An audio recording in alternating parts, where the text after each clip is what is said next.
Alhamdulillahirabbil alamin wa bihi nasta'in wa ala umuri dunya waddin wassalatu wassalamu ala asrofil anbiya'i wa mursalin wa ala alihi wa sahbihi ajma'in. Asyhadu an la ilaha illallah wa asyhadu anna Muhammadan abduhu wa rasulullah.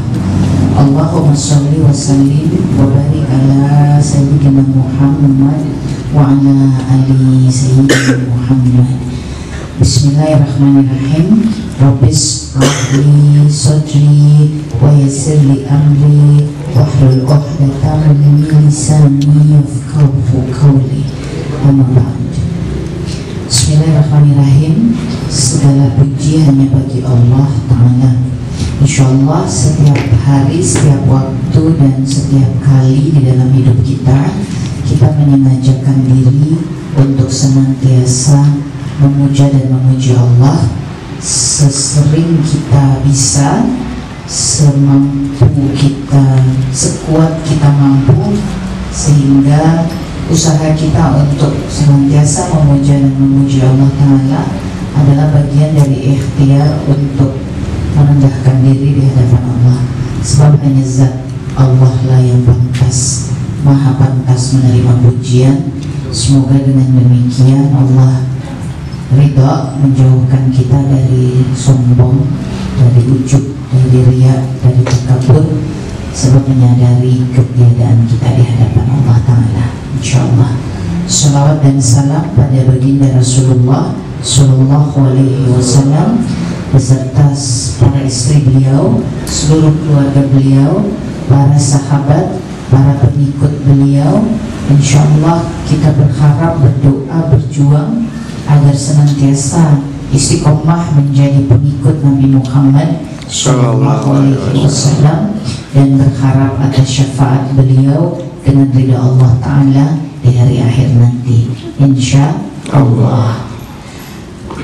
Berikutnya tentu saya ingin mengucapkan terima kasih dan sekaligus apresiasi kepada himpunan pemuda-pemudi Masjid Al-Amin yang sudah rutin menyelenggarakan kantin, apa singkatannya? Nggak mau nyontek. Kajian rutin ya, dengan cita-cita besar yaitu hijrah movement atau gerakan hijrah begitu ya. Tentu gerakan hijrah ini isi dan kontennya menjadi sangat amat luas ya, insya Allah seluas Al-Quran. Sebab hijrah itu sendiri insya Allah Nabi Muhammad Sallallahu Alaihi Wasallam beliau sudah mengatakan dua hal yang saya ingat tentang hijrah. Yang pertama, al-hijratu man hajara mana'allahu anhu. Sesungguhnya hijrah adalah hijrah adalah mereka yang selalu meninggalkan segala yang dilarang oleh Allah Ta'ala. Maka kalau hijrah itu man hajara mana'allahu anhu, meninggalkan segala yang dilarang oleh Allah Ta'ala, maka artinya sepanjang kita hidup, sepanjang Allah pinjamkan nafas, sepanjang Allah pinjamkan dunia, maka sepanjang itulah kita berhijrah. Maka gerakan hijrah ini bukan nanti, bukan entar, bukan kapan, bukan kalau udah siap, bukan kalau nanti udah dikasih hidayah. Maka kalau pikirannya nanti aja, kalau udah dapat hidayah, nggak dapat hidayah karena udah suudzon sama Allah, seolah-olah Allah dikasih gitu ya. Pada tatanan universal di dalam Islam, kita sudah diberikan petunjuk oleh Allah Ta'ala. Orang Islam dikasih petunjuk atau bukan? Iya, petunjuk itu huda ya.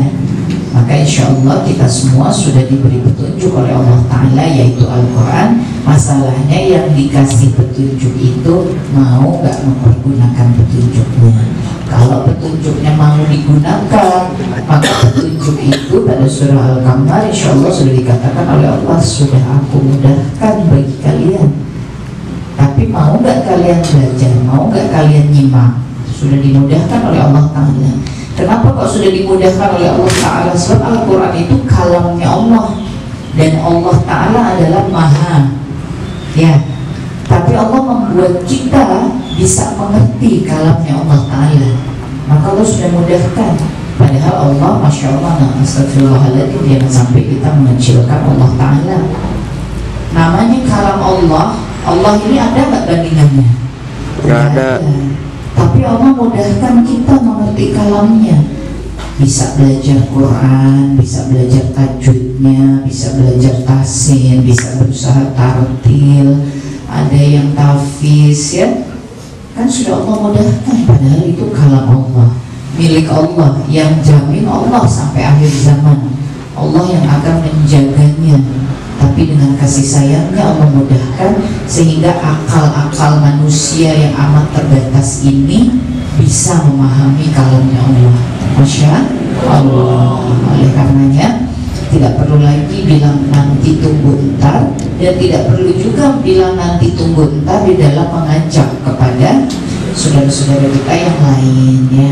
Kalau himpunan pemuda-pemudi masjid, maka insya Allah harus bisa melaksanakan Islam dari berbagai sudut pandangnya, dari berbagai sisinya. Sebab berdakwah ini harus mengikut Rasulullah. Rasulullah berdakwah kepada para kaisar dan raja-raja. Rasulullah insya Allah berdakwah kepada para pedagang. Rasulullah berdakwah kepada para penyair. Rasulullah berdakwah kepada para budak. Rasulullah berdakwah kepada segala lapisan. Dan beliau punya cara. Bahkan Rasulullah kan juga berdakwah.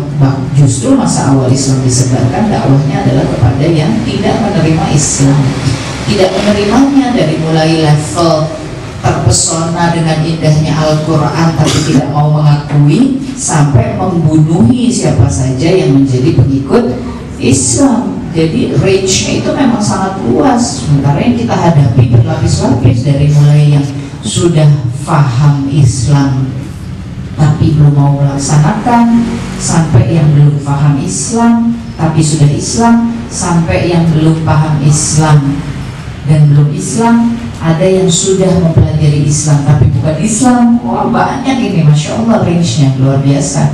Dari mulai yang ikhwannya, akhwatnya, musliminnya, muslimatnya, dari mulai yang perempuannya normal, yang laki-lakinya normal, sampai sekarang yang perempuan dengan perempuan, laki dengan laki, ya.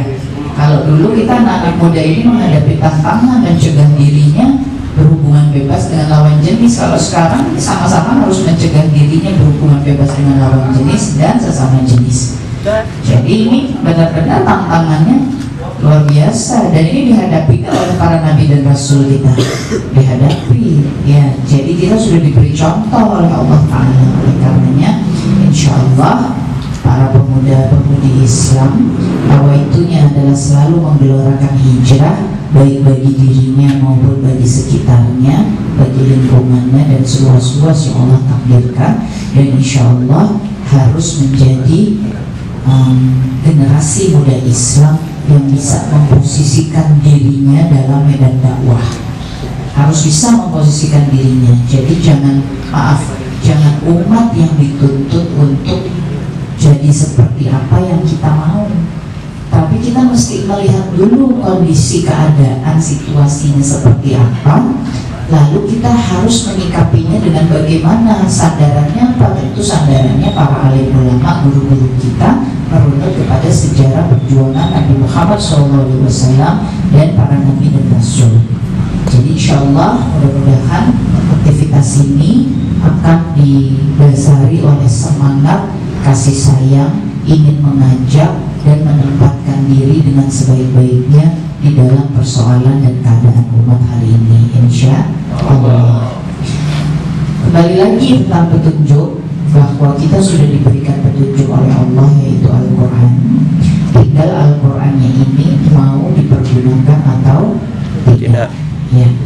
Nah insya Allah teman-teman yang ada di sini sudah memulai menggelorakannya lewat kantin, lewat aktivitasnya.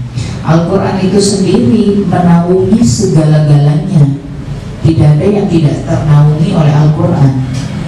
Mukjizat itu artinya adalah tanda kebesaran Allah dan kebenaran wahyu Allah yang tidak bisa ditolak oleh manusia. Dan dari semua mukjizat yang Allah titipkan kepada para pembawa risalahnya, maka insya Allah mukjizat terbesar diemban oleh manusia terbaik, yang memimpin agama Allah, yaitu Rasulullah Shallallahu Alaihi Wasallam.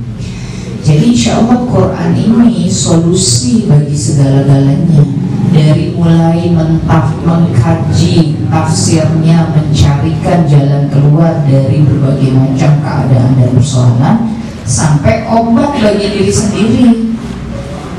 Kalau mau ngobatin hati itu dengan Al-Quran, mau ngobati hawa nafsu itu dengan Al-Quran, mau ngobati perasaan, aduh saya teh ya menihati ini teh deg-deg pas kalau ketemu sama dia ya, tapi saya teh mau khitbah, belum pengen melamar, rasanya kok belum siap gitu ya. Jadi ini teh mesti bagaimana? Nah itu mesti ngobatin dirinya pakai Al-Quran. Karena kalau tidak pasti perasaannya yang akan lebih mendominasi, karena nafsu itu kan letaknya di dalam kita. Nafsu itu letaknya ada di dalam kita. Maka untuk mengatasi nafsu, diobatinya sama kebesarannya Allah Ta'ala, karena yang membuat nafsu adalah Allah. Sulitnya mengendalikan nafsu sebab perangkat pengendalinya dari Allah nggak dipakai, maka susah mengendalikan nafsu. Karena yang bisa mengendalikan nafsu itu ya yang menciptakan nafsu itu. Kita ini kan semua konstruksi yang ada pada kita ini kan ciptaannya Allah Ta'ala. Pingin matanya, ya ampun, jangan sering-sering melihat yang dilarang sama Allah, ini kok gadget ini menggoda banget ya. Maka perangkat pengendali nafsunya dari Allah mesti dipakai. Aduh telinga ini jangan bolak-balik dengerinnya musik lagu, lebih sering dengerin itu daripada dengerin Quran misalnya. Nah perangkat pengendali nafsunya mesti diaktifkan. Apa aja perangkatnya itu? Dan dari tadi kita udah sebut mukjizat terbesar di alam raya Al-Quran. Jadi kalau Al-Quran yang nggak dipakai sebagai obat, insya Allah kita susah mengendalikan nafsu. Kalau nafsu sudah susah terkendali, insya Allah kita larut dalam kenikmatan dunia. Kalau sudah larut dalam kenikmatan dunia, maka insya Allah kita jadi hamba dunia. Kalau dia jadi hamba dunia, maka kita suka dengan kesibukan yang tak ada batasnya di dalam mengejar dunia. Kalau sudah larut dalam kesibukan yang tak ada batasnya mengejar dunia, maka taatnya berkurang kepada Allah, lama-lama habis. Akhirnya nanti hubungan bebas baik-baik aja. Dari mulai hubungan bebas makin bebas, laki dengan perempuan sekarang tambah, perempuan dengan perempuan, laki dengan laki, malah diperjuangkan untuk dilegalkan. Nah inilah akibatnya kenapa Quran nggak dipakai, gitu, ya, nggak dipakai baik dalam keberadaannya sebagai solusi mentafsir segala macam kejadian, maupun secara individual.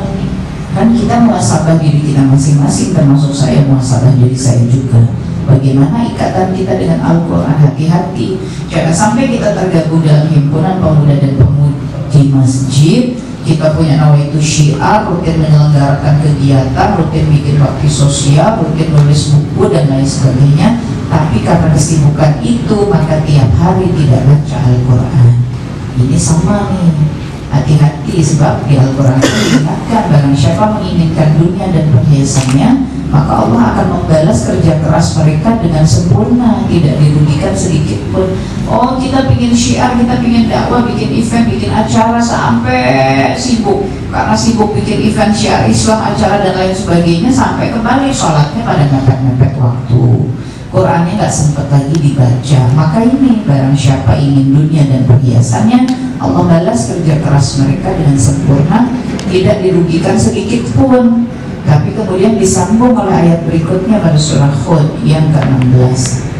Inilah mereka yang ganjarannya di hari akhir adalah neraka. Semua yang mereka lakukan di dunia sia-sia, hilang sudah, hitungannya gak ada, licin lagi. Jadi kalau batu ibaratnya licin kembali, nggak ada papannya, nggak ada yang tertinggal di sana. Alhamdulillah kembali. Jadi hati-hati mentafakuri setiap kebaikan yang kita lakukan. Kuncinya adalah taat kita kepada Allah Ta'ala. Kalau dengan tergabung dalam himpunan pemuda-pemudi masjid, taatnya bertambah kepada Allah, maka insya Allah mudah-mudahan nawaitunya benar, implementasinya benar. Tapi kalau taatnya nggak nambah-nambah ke Allah atau malah berkurang, jangan-jangan Sebab awalnya niat kita ingin mendekat pada Allah, maka setan gak tinggalin. Jadi akhirnya udah setan yang masuk. Ngukurnya insya Allah sederhananya seperti itu. Ternyata setelah bergabung sibuk, maka tiap hari nggak baca Quran, atau baca Qurannya jadi seminggu sekali. Nah ini hati-hati. Tapi kan kita syiar, tapi kan saya dakwah. Nggak bisa orang Islam ini kepada Tuhannya mesti melakukan apa yang diperintahkan. Saya cuma melakukan apa yang diperintahkan sama Tuhannya, yang diperintahkan sama Allah. Cuma itu kok tugasnya. Jadi nggak mesti lagi ada pertanyaan, iman kan naik turun. Nanti kalau kita sholatnya lagi ini, baca Qurannya turun lagi, baca Quran puasanya ini, terus gimana? Ya memang iman naik turun kata Nabi. Tapi karena udah dikasih tahu sama Nabi, bukan artinya iman naik turun itu dijadikan alasan dan pembenaran. Ya namanya juga iman naik turun, makanya kadang-kadang kita males. Itu bukan pembenaran, karena manusia diciptakan dengan dengan konstruksi ada hawa nafsu, maka dia selalu punya keinginan, dan keinginannya ini selalu menuju kepada kenikmatan, kepada kesenangan, kepada yang lebih. Maka kita nggak punya rumah, pengen punya rumah. Dari ngekos kepingin kontra. Tapi kalau rasa hati, kalau keinginan, hawa nafsu itu pasti meningkat maunya. Dari sendiri kepingin nikah. Ada yang mau jomblo selamanya? Nggak ada yang mau jomblo selamanya ya. Jadi insya Allah mudah-mudahan beriman juga seperti itu.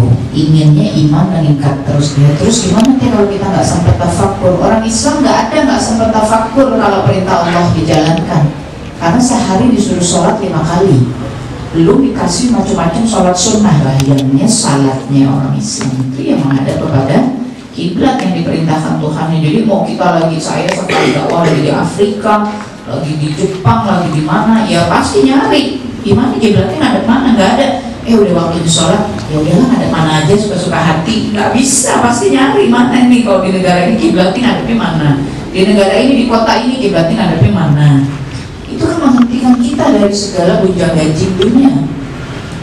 Nah, keseharian, nah itu kita kadang kebawa dengan hawa nafsu, kita kebawa dengan kenikmatan dunia yang nggak boleh kita anggap boleh. Yang kata Tuhannya tutup aurat, maka kita bilang mendingan nutupin hati dulu. Nah, jadi kita berani sama Allah ini. Kata Allah tutup aurat, kata kita kan mendingan hati dulu. Kan ada di Qurannya, mendingan tutup hati dulu. Gitu nggak ada. Julurkan jilbab ke seluruh badanmu. Yang perempuan ada auratnya, yang laki ada auratnya. An-Nur 31 ada An-Nur 30-nya untuk laki-laki. Jadi insya Allah Bismillahirrahmanirrahim. Insya Allah sebagai hamba Allah ini, maka kita berusaha untuk menjalankan dan menunaikan saja apa yang memang Allah mintakan dari kita. Jangan keinginan kita, aturan kita lebih tinggi daripada aturan Allah Ta'ala. Kembali lagi sebelum saya masuk pada soal Palestina, karena ini hijrah movement, jadi insya Allah ada sharing dulu sedikit tentang hijrah. Kembali lagi bahwa jangan sampai segala kenikmatan dunia itu membuat kita berkurang taatnya kepada Allah Ta'ala. Jangan sampai karena sibuk dakwah maka tilawahnya bubar. Jangan sampai karena rajin tilawah nggak ikut serta dalam dakwah, gitu ya.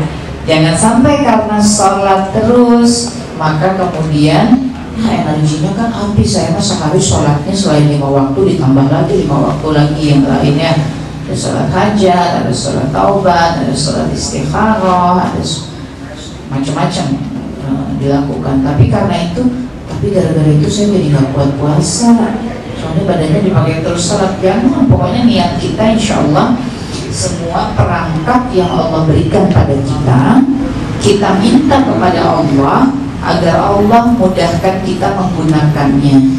Sebab perangkat itu mix and match dengan semua perangkat lainnya. Kalau nafsu maka disiram Quran ya. Kenikmatan dunia yang melalaikan disiram sholat. Begitu waktunya sholat tiba kita menyepikan diri, tafakur, menghilang dari dunia. yang tadinya nggak peduli dengan aturannya Allah, begitu sholat maka mesti tunduk ngadep kiblat. Itu kan udah pelatihan untuk kita. Masa kita seumur hidup setelah akil balik bilang, nah makanya orang-orang yang tidak menegakkan sholat dia dekat dengan keji dan mungkar. Kenapa? Sebab dia tidak pernah terlatih untuk tunduk dan patuh pada Tuhannya. Karena menghadap kiblat ini jangan cuma dianggap teknis nyari kiblatnya di mana. Ini sak dunia loh. Apalagi kalau ada dalam terminologi waktu yang sama, mau sepertiga dunia. Kalau kita masih ada dalam terminologi waktu yang sama, ketika azan sepertiga dunia itu ngadep ke arah yang sama semua. Bisa nggak rasakan merinding kita? Jadi orang Islam ini dilatih sama Allah, taat, patuh. Nah ini kita mesti bawa dalam sikap keseharian hidup. Makanya dalam Quran dikatakan barang siapa menegakkan sholat dia tercegah dari perbuatan keji dan mungkar. Karena dia selalu punya waktu untuk bertafakkur, untuk menyadari bahwa kita ini hamba yang mesti tunduk sama Tuhannya. Mana begitu tunduk, patuh, sudah tegak ini berdiri ngadep kiblat, selesai berniat sholat, semua langsung hancur keakuannya. Karena nomor satu yang ditegakkan Allah Maha Besar. Yang disampaikan oleh lisan kan Allahu Akbar. Kan lisan ini mengucap Allahu Akbar jangan teknis lagi-lagi ya, salah satu sholat Allah Akbar udah. Jangan, rasakan dengan hati. Maka Imam Syafi'i mengatakan jika sulit khusyuk pada salat, paling tidak khusyuklah dalam takbirmu. Rasakan kehusyukannya dalam takbir. Allahu Akbar, Allah Maha Besar. Maka mau sebelum itu terkenal saat jagat raya, mau sebelum itu duitnya tumpuk-tumpuk semana, begitu sholat ya selesai, Allah yang Maha Besar. Kita mau duitnya 1 miliar, 2 miliar, mau 1 triliun, 2 triliun, Allah Maha Besar. Maka selesai sholat bertambah ini rasa hati, ternyata 2 triliun ini nggak ada artinya kalau Allah tidak menolong saya, kalau Allah tidak berikan saya nikmat sehat, kalau Allah tidak pinjamkan nafas pada saya, kalau Allah tidak pinjamkan orang-orang yang menolong membantu saya bekerja bersama saya. Ini terus ini. Nah maka orang yang sholat dia tercegah dari keji dan mungkar. Tapi sholat yang seperti apa?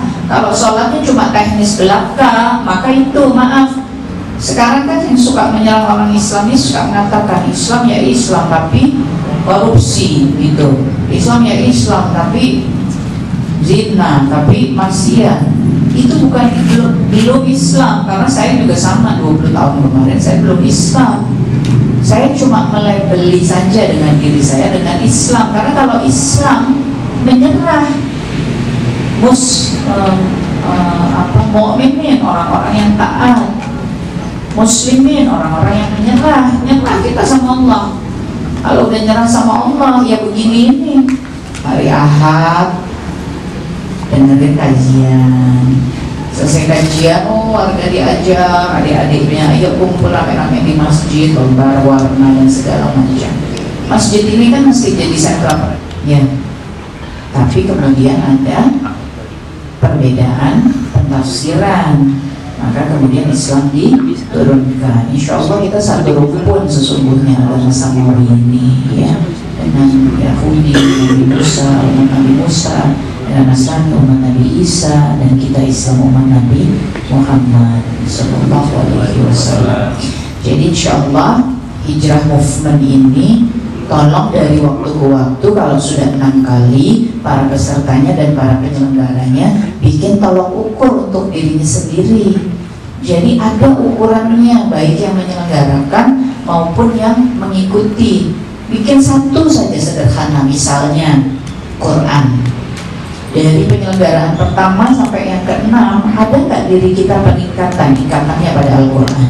Kalau yang dulu bacanya one day one ayat, sudah one day one surah belum sekarang? Kalau dulu one day one surah, sudah one day one juz belum sekarang? Kalau dulu hatamnya setahun sekali, sekarang 6 bulan sekali hatam enggak? Kalau dulu hatamnya 6 bulan sekali, sekarang 3 bulan sekali hatam enggak? Kalau dulu 3 bulan sekali, sekarang sebulan sekali hatam enggak? Ini mesti ada tolak ukurnya.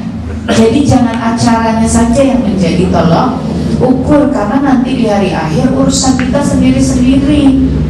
pada surah Fussilat ayat 20, 21, 22, nanti di hari akhir penglihatan, pendengaran, dan seluruh kulit yang ada padamu akan berkata kepada Allah Ta'ala, bersaksi, dan engkau tidak bisa menghindarinya.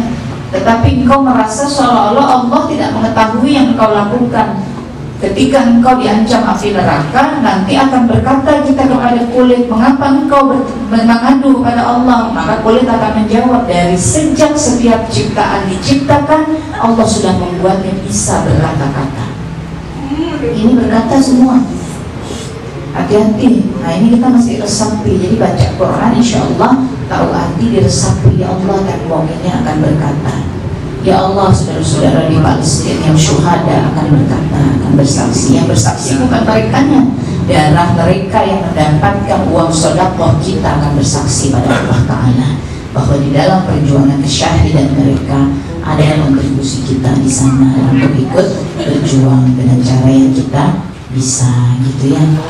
Semua akan bersaksi pada Allah, matamu akan bersaksi, telingamu akan bersaksi. Ya tapi gimana teh, lagi-lagi iman ini naik turun. Sama kok, saya juga sampai hari ini kan sama manusia biasa. Tapi persoalannya ketika mata kita terdorong oleh hawa nafsu melihat yang tidak disukai Allah, kita cepat nggak bertobatnya. Karena tobat juga dikasih sama Allah, dan ini pintu yang dibuka luas. Ini terkait juga dengan hijrah, hadis riwayat Abu Dawud. Hijrah tidak akan terputus sampai tobat terputus, dan tobat tidak akan terputus sampai matahari terbit dari tempat tenggelamnya, kata Nabi.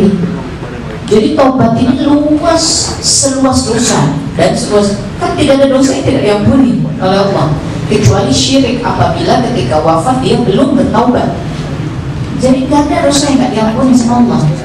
Tapi dengan syirik ini hati-hati, ketika nyawa dicabut kita masih ada dalam keadaan syirik, tidak ada yang bisa selamatkan dari api neraka, kekal di sana. Tapi kalau sudah sempat bertobat, hijrah, sabar, berjihad, ini pada surah An-Nahl, maka Allah ampuni semua dosanya. Allah ampuni setiap dosa-dosanya. Wallahu a'lam bishawab.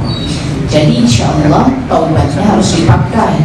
Telinga ini, ya Allah, hari ini dari pagi sampai sore sampai malam dengerinnya musik lagu, lupa murotalnya belum diputar seharian ini.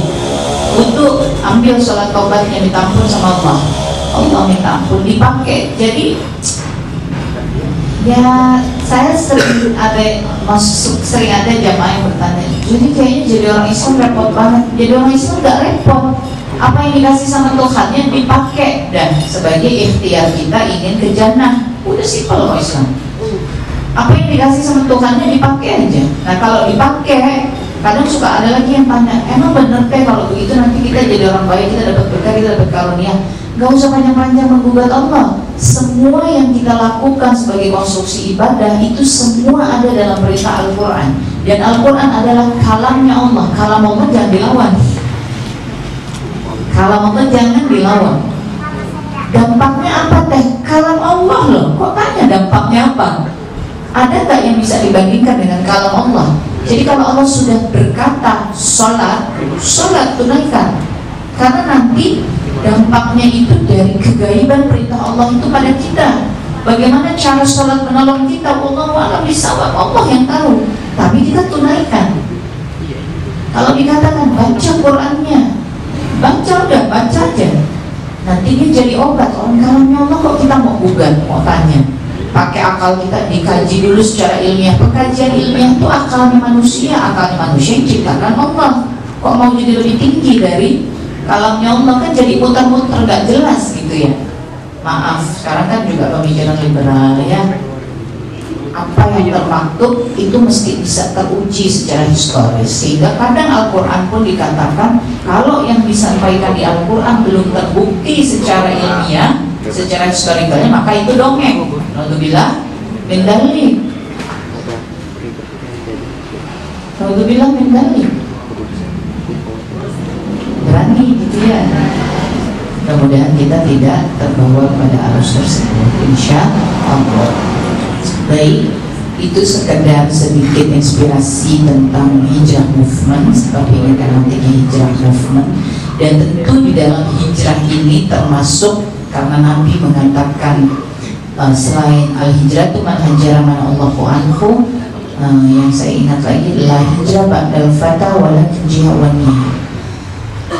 Tidak ada lagi hijrah setelah Futuh Makkah, setelah pembebasan Makkah, terkecuali dengan jihad dan Bali menguasai kota Makkah. Dari 12 10 turun lagi 2. Benar, turun lagi 2. Coba minus 2 berapa? 8 tahun. Jadi 8 tahun dari sejak Rasulullah setelah berhijrah ke Madinah adalah yang sedang dilakukan sekarang ini sama kalian, membangun masjid. Pertama kali yang dilakukan setelah tiba di Madinah adalah memancangkan batu pertama untuk Masjid Nabawi. Jadi pemuda-pemudi memang mesti balik ke masjid, karena memang hakikat hijrah. Yang ketiga dakwah, menyiarkan Islam. 3 hal utama yang dilakukan Rasul setelah berhijrah ke Madinah. Maka Masjid Nabawi terbangun, Rasulullah ikut membangun dengan tenaganya, dengan tubuhnya, ikut mengangkat, ikut membangun bersama kaum muslimin. Lalu memimpin umat, maka Rasulullah mempersatukan kaum Ansor antara kaum muslimin dengan Nasrani dan dengan Yahudi, ya, supaya semua ada naungannya. Lalu mensyiarkan Islam. Dari Madinahlah maka pergerakan syiar Islam ini berkembang ke berbagai wilayah. Sebab apa? Sebab ada di dalam keadaan yang welcome. Masyarakat Madinah kalah, sehingga masuknya dakwahnya pada saat itu lebih mudah.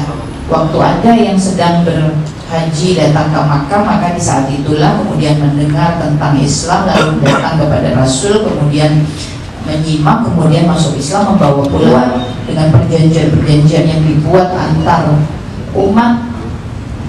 Dan masjid yang terbangun sebagai sentra seperti ini, tempat Rasulullah berkumpul, tempat umat berkumpul, tempat persoalan dibicarakan, strategi perang dibicarakan, dan lain sebagainya. Maka Islam 8 tahun setelah kejadian Madinah itu, pasukan kaum muslimin sudah lebih kuat. Maka bersama berapa ribu kaum muslimin Rasulullah bergerak menuju Makkah. 10.000 kaum muslimin.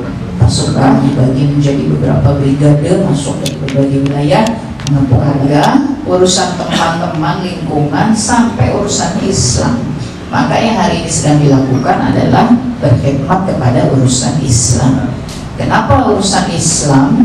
Sebab pada pemerintahan Khalifah Umar bin Khattab, maka insya Allah Palestina sudah dibebaskan dan menjadi basis kaum muslimin. Sehingga masih ada 7 di mana Allah memang sudah menyatakan bahwa Bani Israel akan 2 kali membuat kerusakan yang sangat besar di muka bumi ini, sampai dengan kekuatan dari Allah Ta'ala yang akan menghancurkan mereka. Pada masa pertama mereka dicari sampai dari hamba-hambanya yang mulia, tapi di tengah-tengahnya dikatakan bahwa Bani Israel ini akan seolah-olah ditolong oleh Allah dengan harta yang banyak, keturunannya. Maka kita lihat sekarang bagaimana Israel didukung dengan kekuatan penuh di belakang, jadi raja di Jazirah Arab karena dukungan yang kuat. Tapi Allah janji pada waktunya hamba-hamba yang mulia yang akan nanti menghancurkan, menghilangkan mereka dari muka bumi. Persoalannya hamba-hamba yang mulia. Nah hari ini bagaimana, maaf, misalnya kita melihat hari ini Saudi bisa berkoalisi dengan siapa untuk menghancurkan siapa, kita terlalu sibuk masing-masing. Jadi bukan berarti misalnya ada yang mengatakan ya habis itu sesama saudaranya aja, bangsa Arab diam-diam aja, sesama saudaranya. Pilih bahwa Islam diturunkan di Jazirah Arab. Di dalam Quran Allah katakan Rasul itu dari bangsa Arab. Bagaimana mungkin Al-Quran tidak dengan bahasa Arab? Ini di Al-Quran juga Allah bilang soal itu, bahasa Arab. Tapi pada Ali Imran dikatakan ini untuk mempersatukan umat di bawah tali agama Allah. Jadi Islam yang satu tubuh. Maka kalau bangsa di sekitarnya tidak menolong, terus kita yang jauh mau bilang ini, sebab Rasul mengatakannya Islam yang satu tubuh. Kalau ada yang dekat di sekitarnya tidak melakukan pertolongan, maka mereka yang berurusan dengan Allah Ta'ala. Mereka akan berurusan dengan Allah Ta'ala. Allah jamin. Surah Al-Isra ini kan surah Bani Israel. diambil oleh Israel. Bagi mereka peristiwa kenabian sudah selesai pada Nabi Musa. Jadi mereka juga tidak meyakini Nabi Isa, apalagi Rasulullah SAW. Nah maka Allah murka. Maka karena ini direkam, saya mesti cari nanti, jangan sampai nggak lengkap. Saya cari aja dulu sebentar ya, saya takut. Astagfirullahaladzim.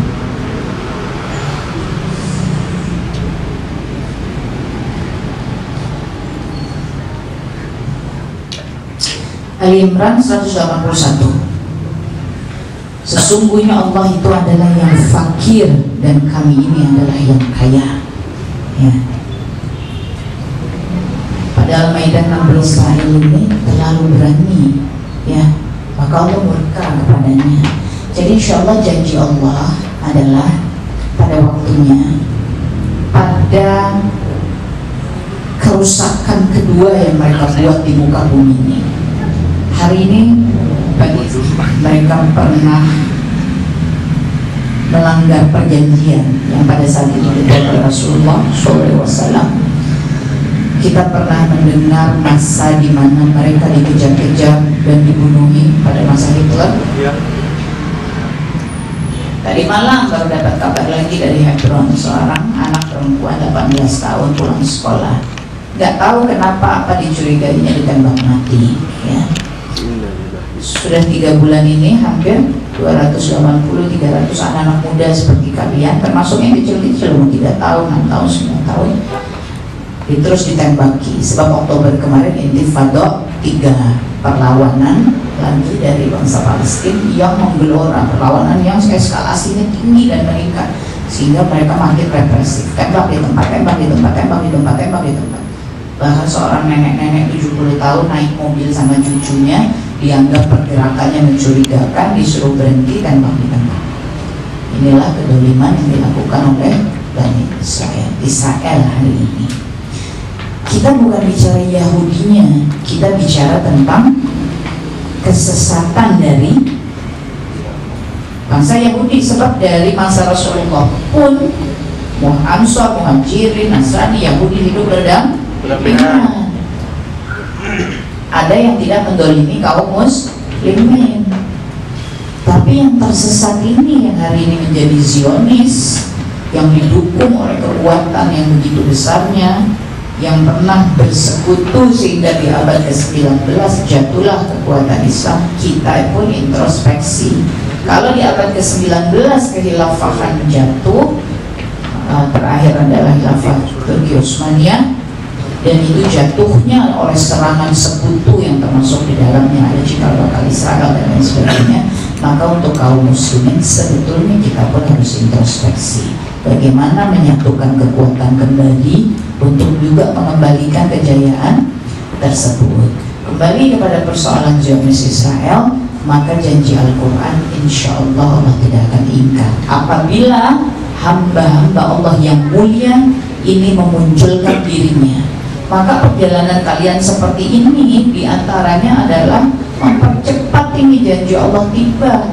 Sebab Allah ingin hamba-hamba yang mulia yang akan melakukan pembebasan kepada saudara-saudaranya, di mana di sana Allah titipkan tanah suci Allah, Masjidil Aqsa. Hanya Masjid Aqsa dan Masjid Nabawi yang Allah lipat gandakan 1000 kali lipat pahala Allah jika kita beribadah di dalamnya. Dan hanya tanah haram Makkah, Masjidil Haram yang Allah lipat gandakan 100.000 kali. Pada Masjidil Aqsa dan Masjid Nabawi jika kita lakukan ibadah itu di dalam masjidnya, tapi di Masjidil Haram seluruh Makkah adalah tanah haram, maka 100.000 kali lipat.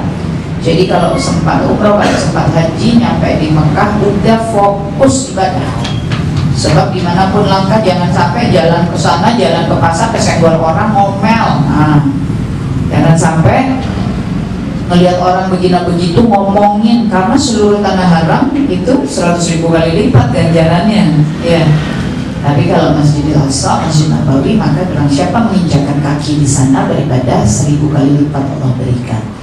Jadi insya Allah kita berdoa, jangan juga luput, jangan kita senantiasa berdoa ingin ke Masjidil Haram, ingin ke Masjid Nabawi, lupa kita sama Masjidil Aqsa. Padahal ada 3 tanah suci kita ya. karena suci umat Islam ini. Jadi insya Allah keadaan hari ini saya akan jelaskan dengan presentasi tentang Palestina.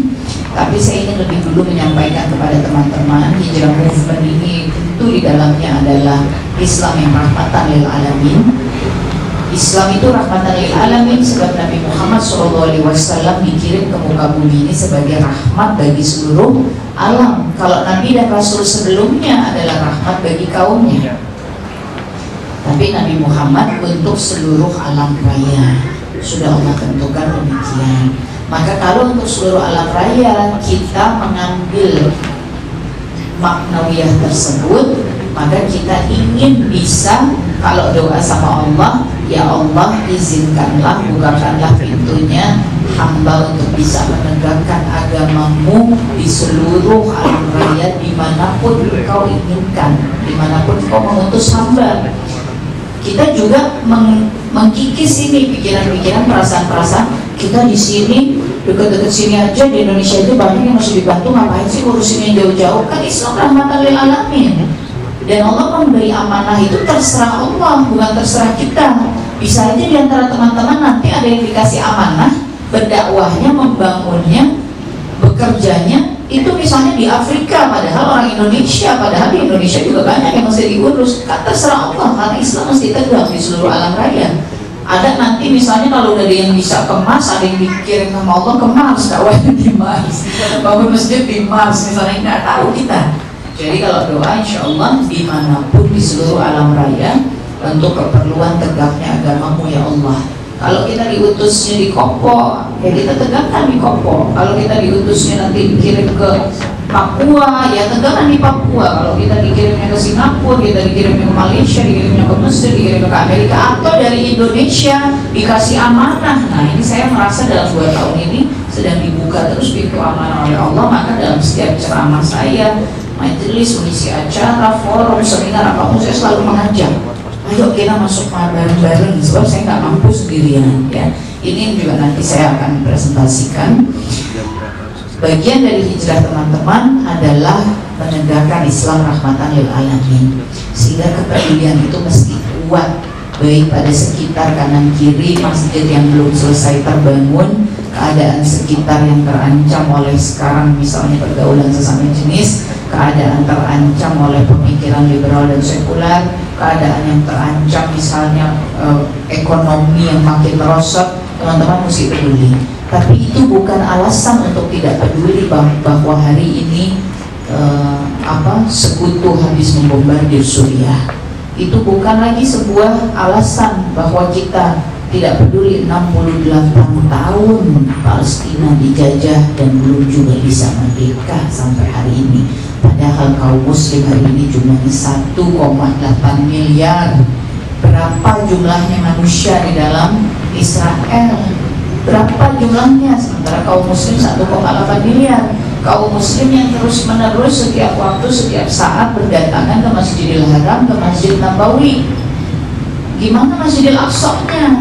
Gitu. Kan 1,8 miliar ini kalau ditanya yang paling belum menjalankan keimanannya pun, tanah sucinya kan pasti Makkah, pasti Masjidil Haram, Masjid Nabawi, Masjidil Aqsa. 1,8 miliar muslim ini kan memang itu ketentuannya.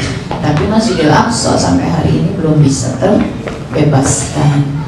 Bagaimana keadaan saudara-saudara kita di sana? Maka saya akan presentasi tentang Palestina. Biar coba dipersiapkan dulu. Ini belum terupdate per bulan ini terupdate-nya Oktober November. Jadi Desember Januari pun ada hal-hal yang belum sempat masuk.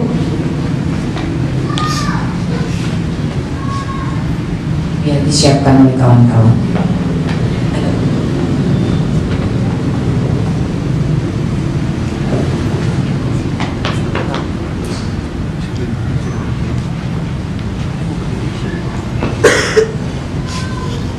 Mudah-mudahan ini akan menambah pemahaman teman-teman ya tentang kondisi Palestina. Bisa?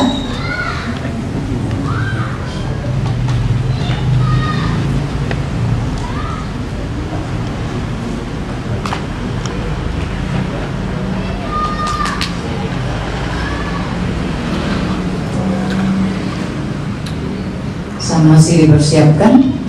Ya, jadi secara singkat saja dalam 68 tahun ini ada 3 masa perlawanan yang besar dari bangsa Palestina kepada Zionis Israel, dan kita biasa menyebut dengan intifado.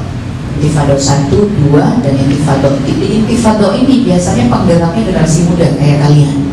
Jadi yang menggerakkan selalu generasi muda untuk melakukan perlawanan. Dan intifado 3 berjalan sejak Oktober kemarin. Ini eskalasi perlawanan sedang meningkat dan jalur Gaza pun melakukan perlawanan. Apa bedanya jalur Gaza dengan tepi barat misalnya? Nanti saya akan coba jelaskan sedikit di dalam presentasinya.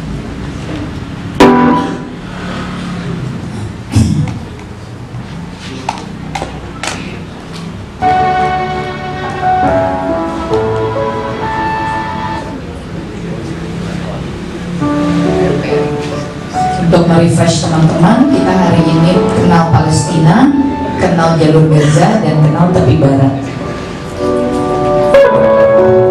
Nggak usah terlalu besar musiknya. Ini Oktober, November, Desember 2015. Lanjut.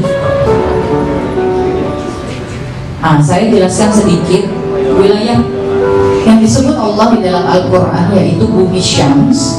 Hari ini wilayah Bumi Syams itu adalah Palestina dan Suriah dan sebagian kecil Jordan, ya.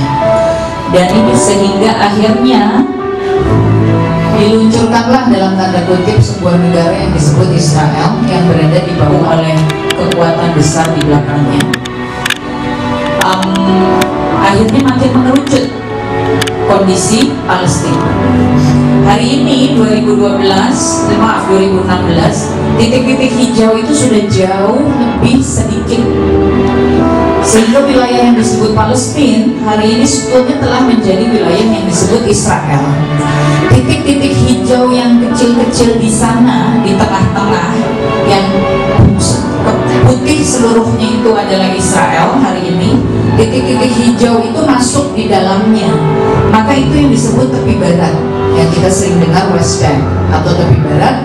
Di sanalah ada Ramallah yang menjadi pusat pemerintahan dari negara Palestina, tapi adanya di dalam wilayah Israel, sehingga Israel selalu menurunkan pasukannya yang disebut Israel Defense Force. Jadi mereka menyebut pasukannya sebagai pasukan pertahanan Israel. Jadi mereka merasa bahwa mereka mempertahankan diri dari serangan Palestina, karena mereka merasa bahwa tanah ini sesungguhnya adalah tanah milik bangsa Yahudi, sehingga mereka lah yang harus mempertahankan diri dari kaum muslimin, dari bangsa Arab yang akan merebut tanah mereka.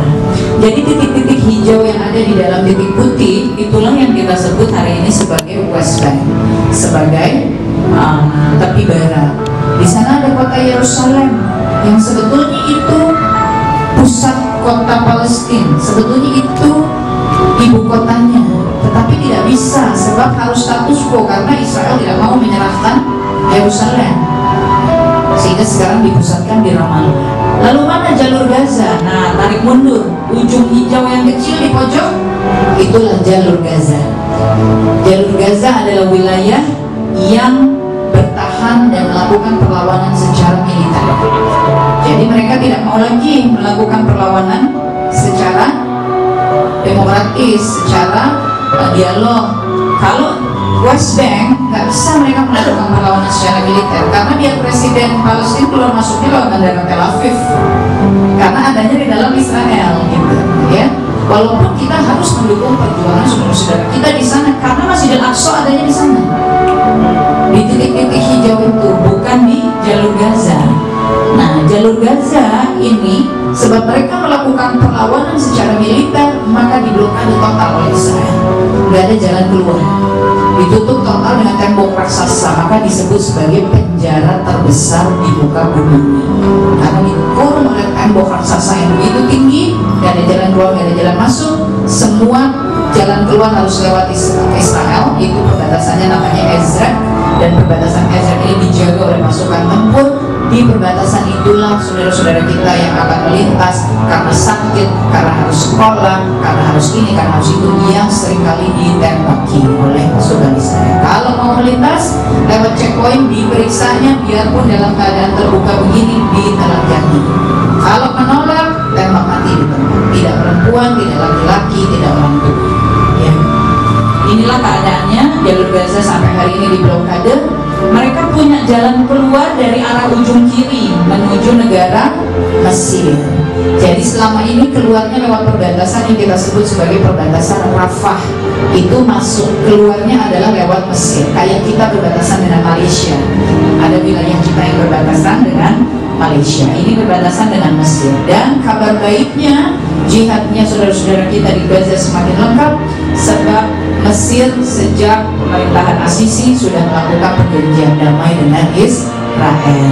Jadi penjagaan di perbatasan lapis antara Israel dan Mesir. Bahkan bulan lalu ada seorang saudara kita Muslim di Gaza yang mengalami kecacatan mental. Lalu dia lepas, dia kabur, lari di laut, yang menembak bukan pasukan Israel tapi pasukan Mesir. Ya. Jadi inilah yang dihadapi sejak perjanjian damai antara Mesir dan Israel. Sejak Mesir bergolak dan dipimpin oleh Presiden Asisi, maka perbatasan Rafah ditutup total. Jadi hari ini lengkaplah Gaza menjadi penjara utuh. Bahkan lewat jalur Mesir pun saudara-saudara kita tidak bisa keluar. Ya. Ini keadaannya. Lanjut. Saya gambarkan dulu Intifada 3 yang terjadi di Palestina sejak Oktober kemarin. Yang kalau saya sebut Palestina ini saya artinya menyebut tepi barat, ya. Kalau jalur Gaza nanti saya sebut khusus jalur Gaza. Ini kondisi di Palestina itu Masjidil Aqsa. Sebab Masjidil Aqsa juga status quo, Israel tidak mau menyerahkan kepada pengolahan kaum muslimin, karena mereka juga merasa bahwa di sanalah ada bait sucinya mereka. Dan atas kepercayaan Yahudi, bait sucinya itu ada di bawah Masjidil Aqsa. Maka di kolongnya Masjidil Aqsa ini sekarang terus digali. Ya, ini resiko Masjidil Aqsa bisa hancur, bisa ambruk, tapi mereka terus gali karena mereka mengatakan bahwa itu bait sucinya, titik bait sucinya agama Yahudi adanya di sana. Ini sering mereka lakukan, kaum muslimin dilarang untuk salat di dalam Masjidil Aqsa, dan kalau aturan itu sedang diberlakukan maka pasukan IDF masuk menghancurkan bagian dalam dan menyeret keluar saudara kita kaum muslimin dari dalam masjid. Inilah yang dilakukan. Ini anak-anak muda seperti kalian yang pakai kaos, ini anak kecil yang tutup muka, itu adalah generasi muda yang setiap kali peristiwa ini terjadi maka mereka yang bergerak melakukan perlawanan. Lanjut. Inilah perlawanan demi perlawanan yang terjadi. Kita lihat saudara-saudara kita, jika dilarang oleh pasukan untuk sholat di Masjidil Aqsa, mereka bertahan sholat di halaman Masjidil Aqsa. Mereka sholat di jalanan, mereka sholat dengan dijaga oleh pasukan bersenjata. Itu foto-foto yang di atas. Lalu apa saja, bagaimana perlakuan Zionis ini kepada saudara-saudara kita? Maka kita lihat gambar yang kiri ini, maaf, seorang anak laki-laki, lihat, ditarik oleh puluhan anak-anak muda Israel, putar-putar badannya sampai dia pingsan, ya.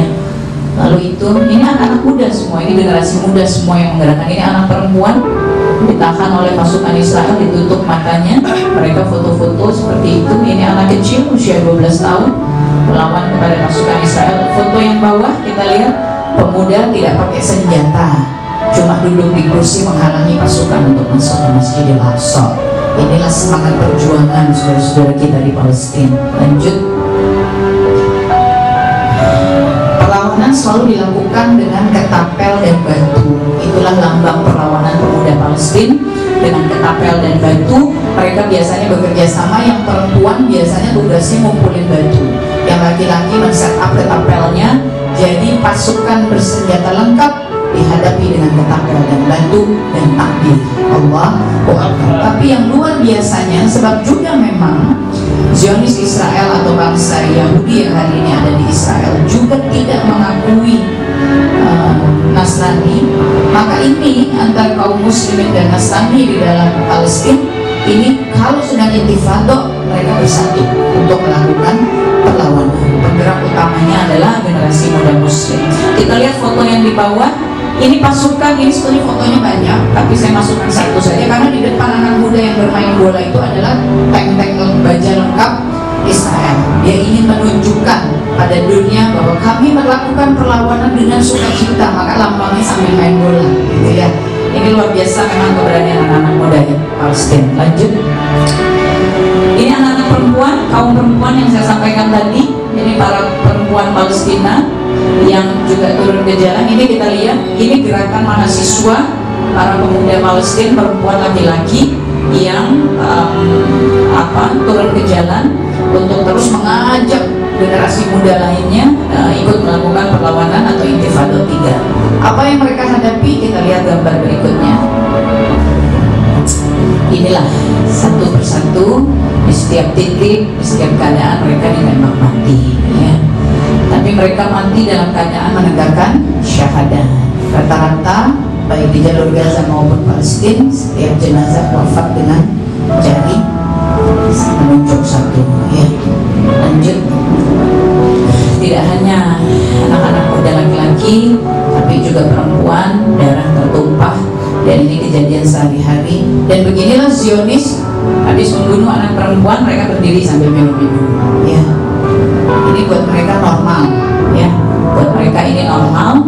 Apalagi Intifada 3, selain ketapel dan batu, maka yang menjadi senjata adalah pisau ya, pisau. Sehingga anak-anak muda ini tiap hari, baik anak-anak kecil kemanapun, di titik manapun dilakukan pemeriksaan.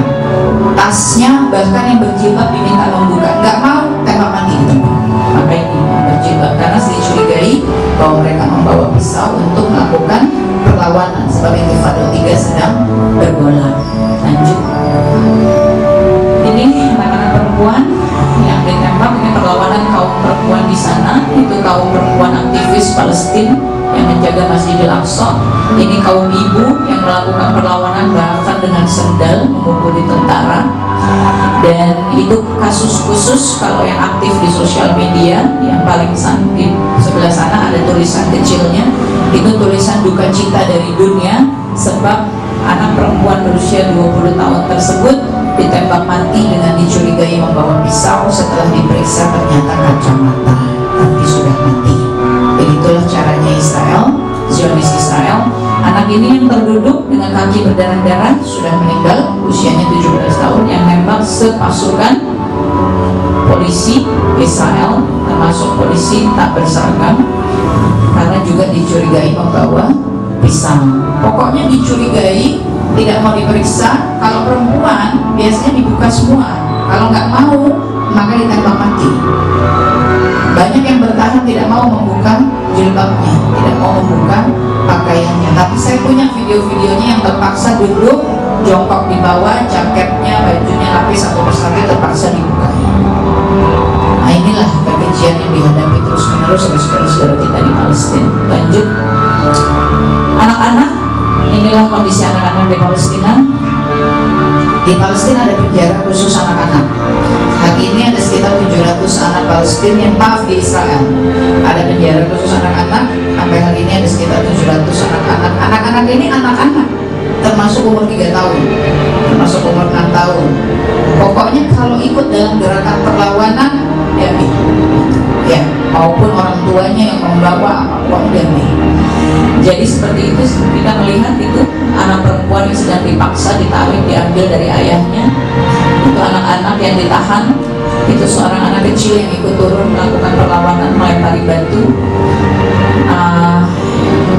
Ini kita lihat bagaimana media, televisi, bahkan sudah pakai mobil TV pun tetap dipukuli oleh tentara IDF. Lanjut.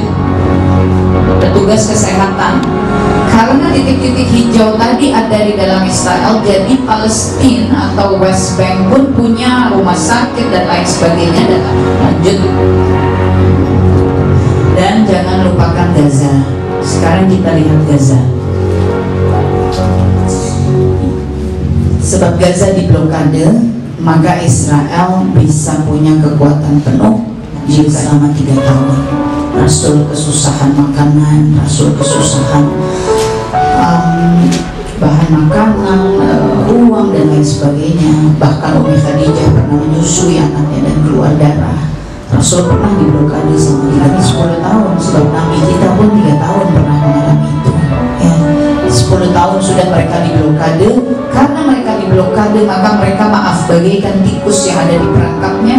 Jika Israel mau melakukan agresi militernya, maka dikirim dari darat, laut, tapi harian jangan salah. Ini lagi tenang-tenang seperti ini, bisa tiba-tiba pasukan F-16 itu terbang, dikirim, dihajar itu beberapa wilayah yang dianggap oleh mereka dicurigai sedang ada pelatihan pasukan militer di sana. Maka kemudian rumah-rumah ini setiap hari. Jadi inilah kehidupan yang dijalani saudara-saudara kita di Gaza. Ini lihat bagaimana korban agresi militer. Kalau foto yang di tengah seorang ayah memeluk anaknya, itu korban. Karena insya Allah tim saya di Gaza takziah ke sana waktu itu, rumahnya goyang ambruk, maka anak-anaknya meninggal, istrinya meninggal, hanya dia yang tertinggal sendiri. Lanjut. Ini kondisi jalur Gaza pasca agresi militer terakhir Ramadan yang lalu. Bongkahan-bongkahan ini menjadi saksi akhir kekuatan daya ledak yang dikirim oleh Israel 7 kali lipat Hiroshima Nagasaki. 7 kali lipat. Jadi kehancurannya sangat luar biasa. Gaza tidak punya air bersih lagi. 80% airnya sudah tidak aman untuk diminum karena tercemar oleh berbagai macam. Tidak punya listrik. Gaza gelap gulita. Satu hari hanya antara 30 menit sampai 4 jam. Itu pun kalau generator raksasanya punya solar. Kenapa? Sebab pembangkit listriknya sudah dibom. Pada agresi militer yang terakhir, pembangkit listrik Gaza dibombardir habis. Jadi Gaza tidak punya kayak Indonesia. Mereka ini kita tahu Suriah juga, di Suriah ada salju, dan di West Bank ini lagi musim dingin dari sejak November, Desember, Januari, Februari, Maret ini akan menurun. Bulan lalu di West Bank turun salju, jadi Masjidil Aqsa tertutup salju. Terbayang dinginnya bisa sampai minusnya tempat tinggal, sebab agresi militer yang terakhir menghancurkan 18.000 rumah, sehingga ada 110.000 manusia baru di Gaza yang tidak punya rumah. Sementara agresi militer yang kedua dan yang pertama masih meninggalkan ratusan ribu saudara-saudara kita di dalam keadaan yang seperti itu. Lanjut. Inilah Gaza selalu berjuang, anak-anak mudanya melakukan perlawanan, tentu dengan batu, dengan ketapel. Para perempuan juga terus melakukan wajib ini di sana. Berjamaah, ini sholat berjamaah ini terus selalu dilakukan saudara-saudara kita di Gaza. Para ibu biasanya menyuplai makanan sebisa mereka untuk para pejuang anak-anak muda. Itu para pekerja kemanusiaan. Kampus mereka kenapa seringkali rutin membuat foto, menyebarkan foto-foto busana Palestina dan lain sebagainya, karena hari ini Israel mengambil budaya Palestina dan menjadikannya sebagai Palestina dan lain sebagainya, diambil oleh Israel, diolah jadi industri fashion. Bahkan mereka bikin fashion show besar-besaran dengan mempergunakan, ibaratnya kalau Indonesia itu batik gitu, diambil. Nah ini maka anak-anak muda kampus ini biasanya melakukan perlawanan di sosial media dengan tagar Palestina. Lanjut. Inilah campaign yang terus kita lakukan, Free Palestine, Break the Silence and the Occupation. Itu seorang anak yang terus memberikan semangatnya, bahkan kita lihat ketika matanya sudah fast lewat leher dengan lubang yang sekecil itu, tapi Allah masih berikan hidup pada dia dan ingin menyampaikan pesan pada dunia. Victory. Kita menunggu, seluruh umat Islam yang punya hati menunggu pada waktunya kita akan mengatakan hari ini Palestina merdeka. Insyaallah. Mudah-mudahan. Lanjut. Bukan di jalur Gaza, maka insya Allah ada pesan dari saudara-saudara di sana. Anak-anak di sana membuat gambar nama saya dengan bendera Palestina, dan mereka menitipkan pesan, kemanapun kamu pergi, tolong jangan lupakan kami. Mereka tidak pernah meminta harta, tidak tersuarakan kepada dunia bahwa Palestina berhak untuk merdeka, dan tanah suci umat Islam insya Allah pada waktunya akan kembali ke pangkuan kita. Insya Allah inilah pesan. Lanjut. Dalam gerakan saya dan Gaza dibombardir habis-habisan pada tahun 2014 yang lalu, dan 2014 sampai 2015 saya melakukan gerakan, dan hari ini saya akan memulai lagi gerakannya setelah kemarin 1 tahun melakukan gerakan untuk Gaza. Saat itu hati diliputi oleh kebencian, oleh kemarahan, ketidakterimaan, tapi jangan lupa Allah selalu meminta kita untuk mengendalikan nafsu kita, mengendalikan kemarahan kita. Maka guru saya mengatakan, paling pertama, jika kamu merasa prihatin kepada keadaan saudaramu, jangan pernah lupa bawa dalam doamu. Sebab doa silahul mu'min. Kalau bicara dengan saudara-saudara di Gaza dalam keadaan mereka menangis, laki-laki, para ayah, para pekerja kemanusiaan selalu berkata, tolong jangan lupa membawa kami dalam doa. Betul-betul diminta kepada Allah. Kalau berdoa mesti lengkap. Aku, orang tuaku, pasanganku, suami atau istri, keluarga besarku, temanku, sahabatku, kerabatku, tetanggaku yang dekat, yang jauh, orang-orang yang bekerja bersamaku sehari-hari, orang-orang yang membantuku sehari-hari, orang-orang yang berjamaah denganku sehari-hari. Ya Allah, para pemimpinku, para guru-guru aku, orang-orang yang menzalimi aku, yang menyakiti aku, orang-orang yang mengkhianati aku, para pejuang agamamu ya Allah, para saudara-saudaraku yang syahid ya Allah, saudara-saudaraku yang berjuang untuk tegaknya agamamu di seluruh muka bumi ini ya Allah, kaum muslimin di dunia dan di akhirat ya Allah, dan seluruh ciptaanmu di muka bumi ini ya Allah. Doa sama Allah, mintakan semuanya. Kata Nabi, di antara mustajabnya doa adalah apabila kita tidak hanya berpikir tentang diri kita di dalam berdoa ya, tapi terus memikirkan keperluan agama Allah dan umat Nabi Muhammad. Doakan orang yang dolim, doakan orang yang angkara murka, doakan orang yang jahat, doakan Israel, doakan Bani Israel. Pada waktunya Allah akan berikan hidayah untuk berbondong-bondong lagi masuk ke dalam agama Allah. Sebab itu pernah ada di dalam riwayat, maka yang paling baik bagimu, kata Allah kepada Bani Israel, adalah jika menjadi Islam, masuk ke dalam Islam. Maka kita butuh agar dakwah ini terus bergerak, berjalan, dan pada waktunya umat manusia akan berbondong-bondong masuk agama Allah, insya Allah. Dan bagi kita, insya Allah, jika ingin teman-teman apa ya teh yang bisa kami lakukan, maka nomor 1 berdoa, jangan putus, agar doa ini terus membuka masuk terus ke hadirat Allah. Sebab sampai hari ini betapapun kekejian dan kekejaman yang terjadi, jalur Gaza tidak pernah terkalahkan ya. Kebesaran Allah Ta'ala. Palestina masih ada sampai hari ini ya. Jadi ini insya Allah berkat doa kaum muslimin, insya Allah doa-doa itu menjadi bagian dari penguat perjuangan saudara-saudara kita di sana. Yang kedua, insya Allah, karena sekarang musimnya gadget, teknologi, maka tolong dipakai. Sebab Israel punya tim khusus untuk sosial media, punya tim khusus. Bahkan mereka meminta kepada Amerika bekerja sama untuk Jazirah Arab, satelit khusus untuk saya agak ganteng, satelit yang dipakai oleh Facebook, yang dipakai oleh beberapa sosial media raksasa, itu untuk wilayah Jazirah Arab, bekerja sama menggunakan satelitnya mereka.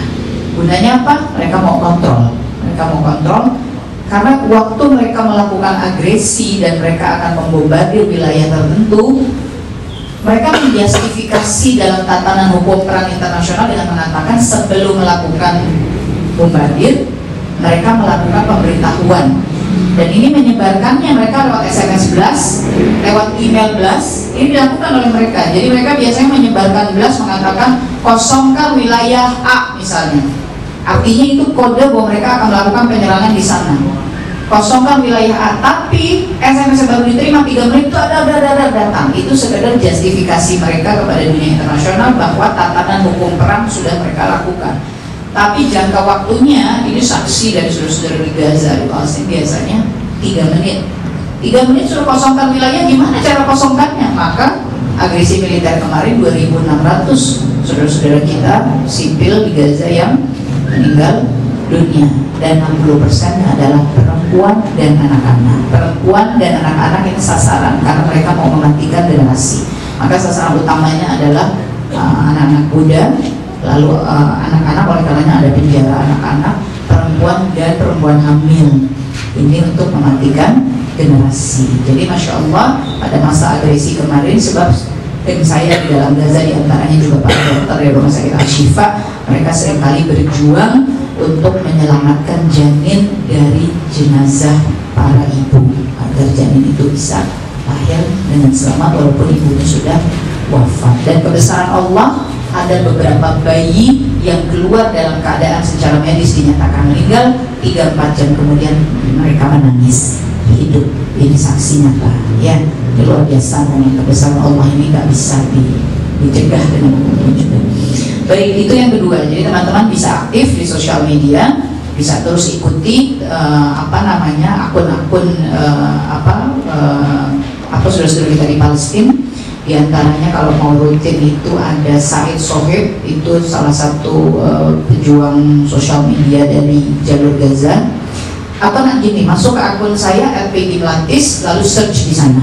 Saya banyak meretweet atau timeline saya terkoneksi dengan teman-teman pejuang sosial media di Palestina. Jadi itu juga penting untuk dilakukan. Penting. Kenapa? Sebab teknologi itu memang servernya adanya di Amerika.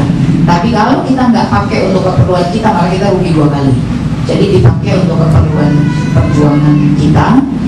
Dan teknologi ini menjadi catatan sejarah real time soalnya.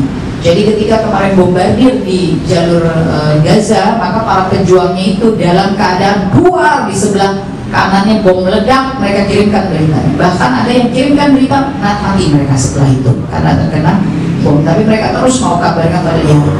Jadi inilah yang kita coba lakukan, apa yang kita bisa untuk terus menyuarakan kemerdekaan bagi Palestina. Mungkin cukup sampai slide ini saja. Indonesia stand with. Lanjut agak cepat saja. Nanti saya masuk ke program Palestina, ini sedikit dulu. Amazing Muslimah, lanjut. Ini adalah gerakan membebaskan buta aksara Al-Quran, lanjut. Dilakukan di berbagai kota di seluruh Indonesia, dan dalam 1 tahun sudah mencapai 5.000 muslimah yang dibebaskan dari buta aksara Al-Quran, dapat pelatihan baca Al-Quran dengan gratis, lanjut. Program ini kerjasama antara saya, Urban Syiar Project, dengan Dompet Duafa dan juga Lembaga Cinta Quran. 5.000 peserta, Jakarta, Jogja, Tangerang, Bogor, Makassar, Medan, Aceh, Palembang, Bandung belum. Sudah diluncurkan waktu itu di Bandung, tapi gerakan pelatihannya belum. Lanjut. Aku Mengaji, ini program belajar baca Al-Quran untuk anak Indonesia dengan proyeknya adalah membuat rumah-rumah baca Al-Quran. Lanjut. Rumah baca Al-Quran ini ada beberapa wilayah, diantaranya di Desa Punti di Kabupaten Bima. Lanjut. Ini Indonesia Muslimah Activity for Sedekah. Di depan ada barang-barang. Kami tidak bawa gamis hari ini, bawanya bros, bawanya tas, bawanya buku, ada jilbab. Dan barang-barang ini dikelola oleh kelompok kecil muslimah yang menjadi tim dakwah saya, dengan maksud semua hasil barang-barang ini insya Allah membiayai semua gerakan Urban Syiar Project. Jadi kalau tadi sudah melakukan pelatihan baca Quran 5.000 muslimah, dari mana uangnya teh? Kerjasama dengan Dompet Duafa. Dompet Duafa boleh menggalang dari publik lewat sosial media dan lain-lain, plus saya mendistribusikan uang dari hasil penjualan barang-barang ini. Tidak diambil, tapi hasilnya didistribusikan lagi untuk keperluan gerakan Syiar Islam. Termasuk juga membangun sarana rumah belajar Al-Quran. Hari ini kita sebetulnya namanya Rumah Belajar Al-Quran Asmaul Husna. Insya Allah jumlahnya akan 99, sekarang baru diinisiasi 3. Asmaul Husna 01, 02, Ar-Rahim yang sedang dibangun, dan akan berlanjut 3, 4, 5 dan seterusnya. Itu pun dibiayai dari hasil barang ini. Ya, lanjut. Akhwat Bergerak, ini bekerja sama dengan Aksi Cepat Tanggap. Lanjut. Inilah gerakan dakwah kemanusiaan yang bekerja untuk dunia Islam. Lanjut. Akhwat Bergerak ini sudah berkeliling ke 114 kota sampai dengan bukan November kemarin, tapi Januari Februari ini sebetulnya saya sudah berkeliling lagi ke sekitar 20 kota, jadi mungkin sekitar 134 kota dan 14 negara. Lanjut. Inilah di antara kota-kota yang sudah kami hadir. Bandung waktu itu kota ketiga dalam tajuk Ahmad Bergerak ya. Kalau ke Bandung ini ngisi majelis saya sering pulang balik, tapi dalam tajuk Ahmad Bergerak Bandung waktu itu yang ketiga. Sudah keliling ke Australia, ke New Zealand, ke Hong Kong, ke Singapura, dan ini bawa misi Palestina. Karena kami dakwah kemanusiaan untuk dunia Islam, dan dunia Islamnya yang kita fokuskan pertama Palestina, kemudian Rohingya, sekarang Suriah. Lanjut sampai ke Jerman, ke Swiss, ke Malaysia, ke Austria, dan ini kota-kota lain di Indonesia. Lanjut ke Maroko, ke Tunis, Korea Selatan, cita-citanya 113, 114, Mesir, Palestina. Sampai hari ini saya tidak pernah bisa lolos mendapatkan izin untuk menembus jalur Gaza. Jadi izinnya hanya sampai Kairo, hanya sampai Mesir. Lanjut, majelis inspirasi berkeliling di komunitas, kampus, korporasi, rumahan, dan juga khusus bagi muslimah. Lanjut saja, ini sekedar foto-fotonya. Ahmad Bergerak, ini semua sosialisasi tentang jalur Gaza Palestina. Lanjut, bahkan di Bali kemarin juga sudah keliling lagi 2015-2016. Lanjut, ini untuk Rohingya kita melakukan bantuan rutin melalui aksi coba tanggap untuk membangun shelter-shelter baik saudara-saudara Rohingya yang terdampar di Indonesia maupun yang berada di wilayah perbatasan sama. Rohingya ini kan Myanmar. Saudara kita Rohingya adanya di Provinsi Rakhine. Provinsi Rakhine ini tidak diaku baik oleh Myanmar, tapi bukan masuk ke Bangladesh. Jadi mereka tergantung-gantung sendiri dan isinya semua adalah komunitas Islam yang setiap waktu dalam 24 tahun terakhir ini mengalami represi dari junta militer di Myanmar, sebab di sana mayoritasnya adalah Buddha dan Islam ini dianggap sesat sehingga mereka berhak untuk dibunuhi. Di sana bayi-bayi sering dibunuhi. Kalau ngajarin baca Al-Quran di masjid seperti ini bisa diberangus, dibakar hidup-hidup di masjid. Itu perempuan yang di atas itu suaminya dikembalikan dalam keadaan tangan terpotong, mata tercungkil, sebab ustadz yang mengajar baca Al-Quran. Jadi anak-anak muda Islam ini tidak boleh terbakar oleh amarah dan dendam, tapi mesti sadar bahwa perjuangan Rasulullah belum selesai. Jadi kita mesti meneruskan perjuangan Nabi Muhammad SAW.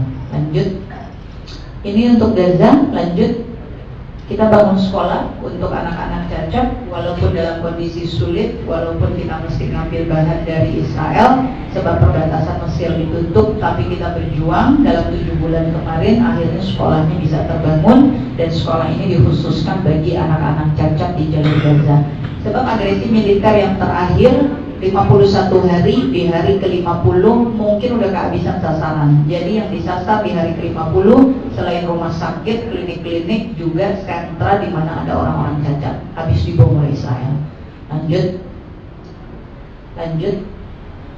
Ini yang tadi saya ceritakan, ini sentra orang-orang cacat di Gaza. So di Gaza banyak sekali orang cacat, anak-anak muda seperti kalian ini. Kalau berjuang, tadi saya lupa masukkan foto-fotonya. Kayak tadi melakukan perlawanan itu termasuk yang kakinya tinggal satu, yang nggak punya kaki, yang nggak ada tangan, yang tangannya tinggal satu.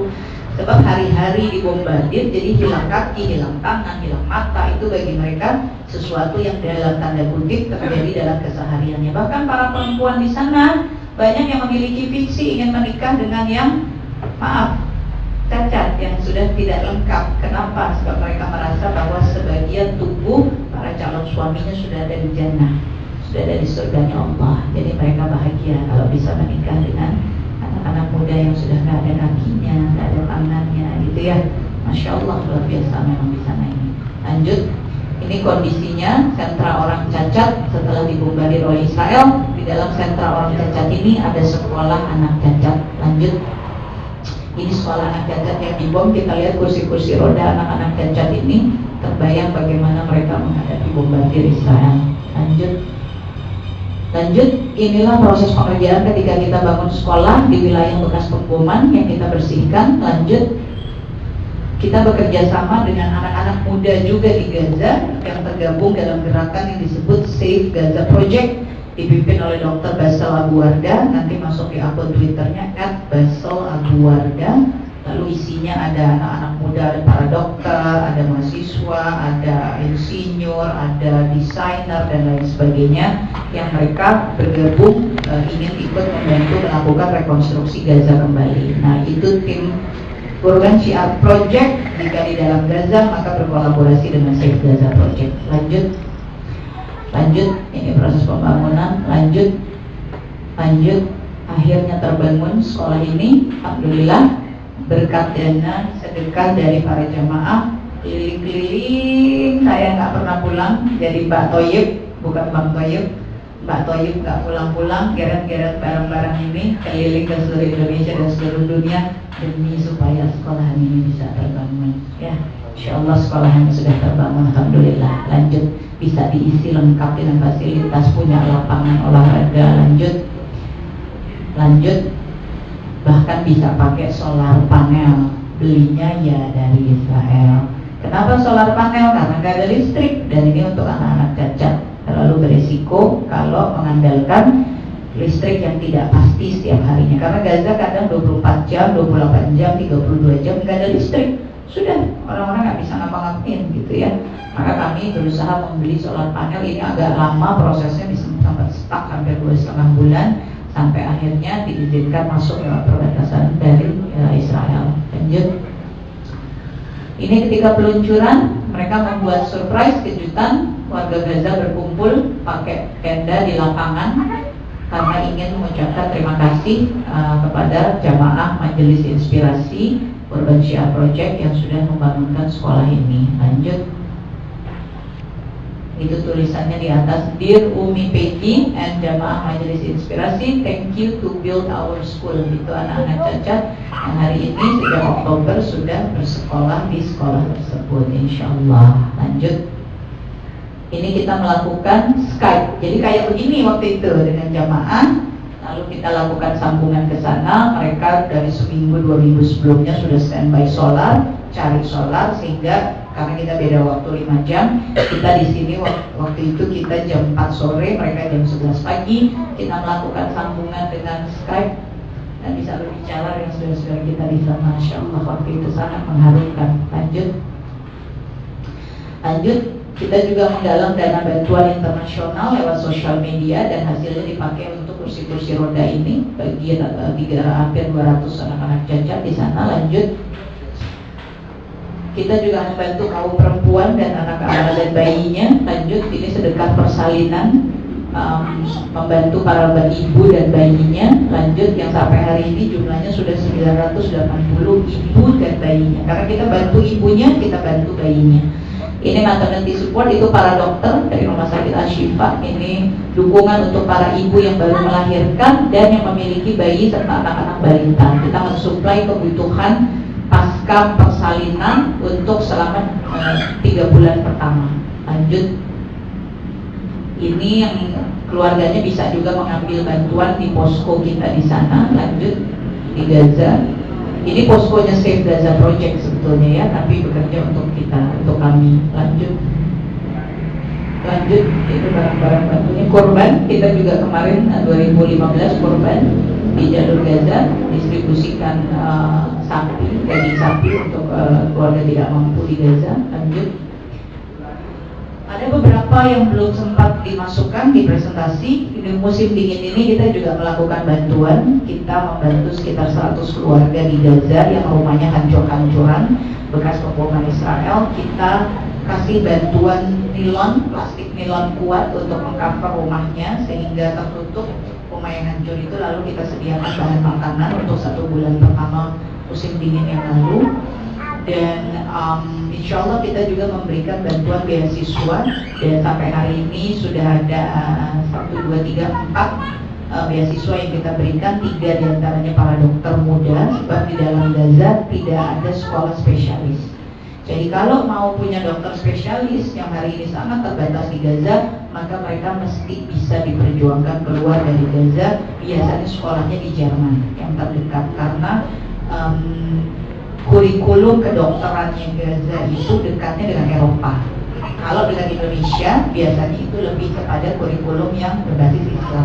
Tapi kalau kedokteran itu biasanya rata-rata mereka ke Jerman. Kalau untuk keislaman biasanya ke Malaysia, pilihan pertama, sebab Malaysia membebaskan visa, membebaskan dokumen tempat tinggal untuk saudara-saudara kita Palestina. Mudah-mudahan kita nanti bisa seperti itu ya. Komitmen Indonesia ini mesti benar-benar terlihat. Sebab studi kita yang terbesar Islam di dunia. Jadi kita itu kira-kira program yang saya lakukan selama ini. Insya Allah kalau teman-teman hari ini mau menggalang sedekah, mau didistribusikan lewat kami, alhamdulillah. Kami tahu juga yang selalu kekurangan stok darah sebab keterbatasan dana, biaya, kemampuan untuk menggalang darahnya. Jadi kita berencana membantu pembiayaan untuk rutin melakukan donor darah di sana sehingga bisa menyediakan stok darah yang cukup. Sebab stok darah ini selalu dibutuhkan baik yang sakit, yang ditembak, yang dibom dan lain sebagainya. Itu insya Allah mudah-mudahan bisa terlaksana tahun ini jika Allah meridhoi. Silakan kalau nanti mau menggalang sedekah, ada yang mau dikumpulkan, didistribusikan dalam satu hari ini. Tapi kalau mau bersedekah lewat barang, silakan juga sebab barangnya insya Allah menjadi silaturahim. Ada buku tentang hijrah saya, Kunjung Engkau di Sepertiga Malam. Kami punya paket sedekah 50.000, 100.000, 150.000, 200.000. Kalau 50.000 dapat hadiahnya bros seperti yang kami buat. Kalau 100.000 dapat hadiahnya buku. Biasanya saya bawa buku saya macam-macam boleh pilih. Tapi kalau di sini karena hijrah movement saya bawanya buku yang hijrah gitu ya. Kalau 150.000 dapat hadiah tas untuk perempuan. Kalau 200.000 dapat hadiah jilbab kayak saya pakai. Ini bisa dipakai bolak-balik, bisa dipakai polosnya, bisa dipakai coraknya. Dan alhamdulillah, mudah-mudahan Allah tuntun saya terus bisa jual beli dengan Allah. Sebab 1 tahun terakhir ini yang membiayai semua program ini adalah barang-barang ini. Jadi kalau ditanya, gimana caranya bangun sekolah dengan jualan bros, jualan buku, jualan jilbab, jualan tas? Wallahu a'lam bishawab. Matematika Allah nggak bisa dikejar dengan akal kita. Sekolahnya terbangun bisa pakai solar panel.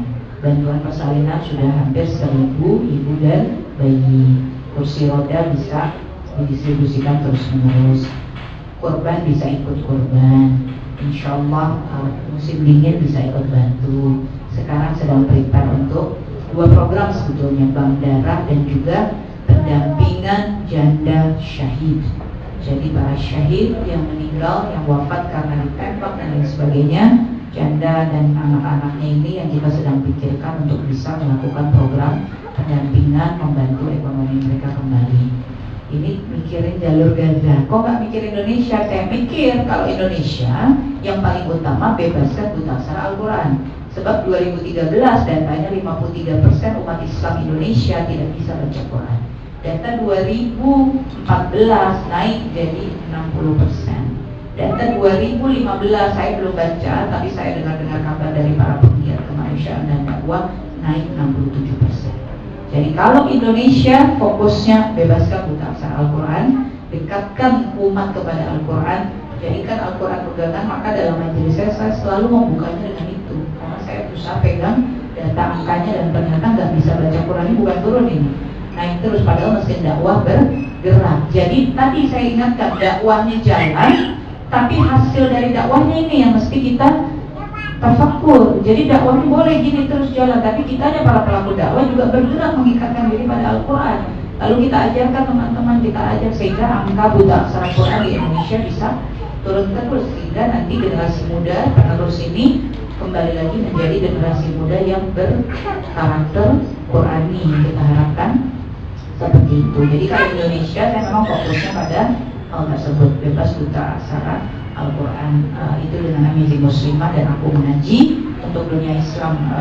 Untuk Suriah saya masih bergabung dengan lembaga Forum Indonesia untuk Bumi Syams. Jadi kami distribusinya lewat lembaga tersebut. Kami belum ada tim khusus yang di dalam Suriah. Insya Allah bekerja untuk Indonesia, insya Allah ingin terus bekerja untuk dunia Islam. Dan terakhir Desember kemarin kita baru meluncurkan Telling Islam to the World. Belum masuk di presentasi ini karena belum bergerak, baru diluncurkan dan insya Allah akhir bulan ini baru mulai mau bergerak. Itu adalah gerakan dakwah syiar Islam untuk di negara-negara non-Muslim. Basisnya kita ada di Amerika yaitu di New York, dan di Eropa yaitu di Jerman, di Frankfurt. Ini menjadi basis perjuangan kaum muslim Indonesia untuk mensyiarkan Islam di negara-negara non-muslim, sekaligus melakukan pendampingan kepada para mu'alaf warga asli lokal. Jadi kita punya program untuk keluarga lokal di Jerman, punya program khusus untuk keluarga lokal Amerika. Seperti ini dididik oleh para ulama yang bermukim di sana, tapi yang basisnya dari Indonesia, agar mereka bisa menjadi dai-daiyah di negara tersebut. Kenapa? Sekali lagi, backingnya Palestina ini Amerika dan Eropa. Jadi sesedikit apapun yang kita bisa, backingnya Israel ini Amerika dan Eropa.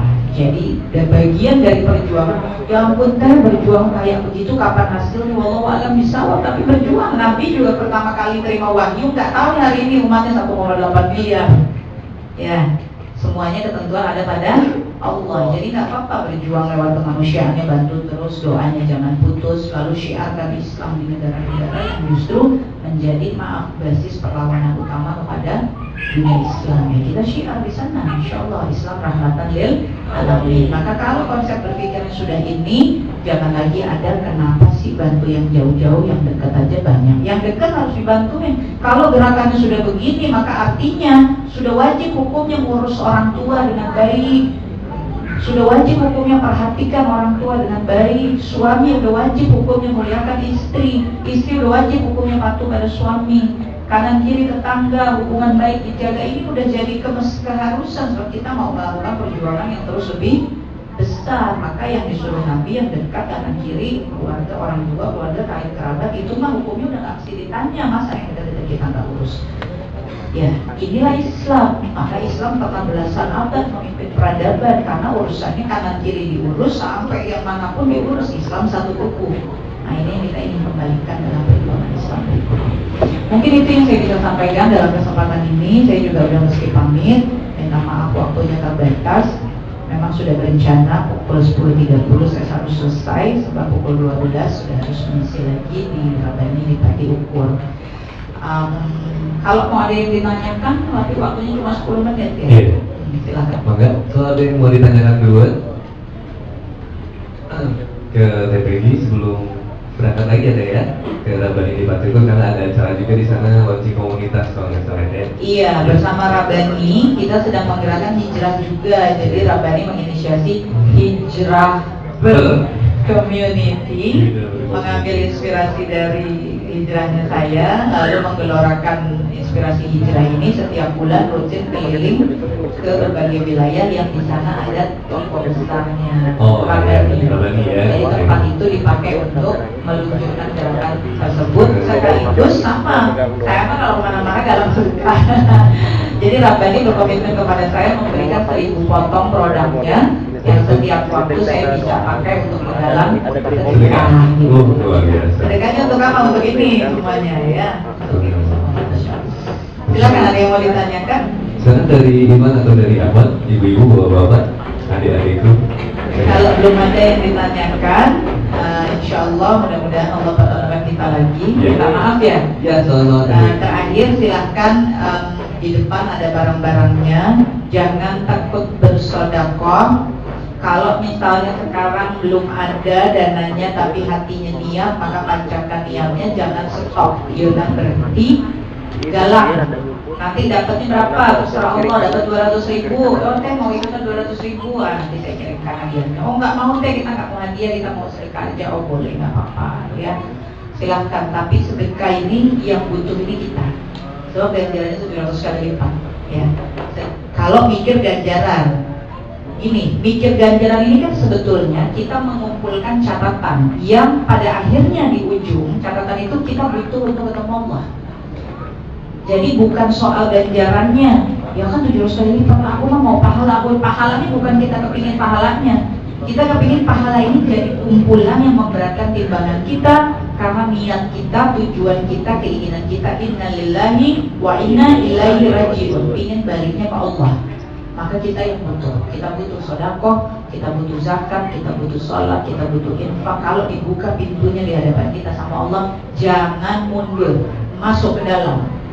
Kayak saya, waktu saudara-saudara di Gaza bantu kami bangunkan sekolah, saya udah hijrah, perusahaan udah ditutup-tutupin, kontrak artisnya udah dibatal-batalin, udah mulai lagi hancur-hancuran, duit nggak ada, apa nggak ada, suruh bangun sekolah di jalur Gaza, nggak tahu pakai apa bangunnya, boleh nggak pakai daun, nggak boleh pakai daun, apalagi Israel, ya, nggak boleh, mesti pakai uang kan. Nah, udah di situ ngapain, sujud sama Allah tiap hari, maka dikasih inspirasi sama Allah, bisa nulis dulu 20 tahun di dunia keartisan, 3 kali tanda tangan kontrak sama penerbit, nggak ada jadi bukunya. Begitu ada keperluan ini 18 bulan, oh jadikan 4 buku, bisa dipakai buat galang sedekah. Allah kasih inspirasinya, didatangkan ini ada anak-anak muda yang bisa bikin jilbab apa segala macam. Ayo kita bikin, kita pakai buat galang sedekah. Ayo ada ibu-ibu pensiunan kepingin punya aktivitas, maka bikin bros-bros dari buatan tangan, nah, kita pakai buat galang sedekah. Ya. Ada lagi anak-anak perempuan baru hijrah, maaf masih gaul-gaul, masih senang dana, masih ini, tapi lagi mulai hijrah, maka saya bilang ayo jadikan ini bermanfaat. Oh ya teh, kita bisa bikin tas, nanti kita yang bina pengrajin, kita ini jadi tas-tas yang kita pakai dalam sedekah gitu ya. Allah yang kasih jalan. Jadi insya Allah silakan niatkan sedekah, masuk ke dalam pintu yang Allah buka. Mudah-mudahan Allah jadikan teman-teman sebagai para pejuangnya sampai di hari akhir. Wallahu a'lam bishawab. Wassalamualaikum warahmatullahi wabarakatuh.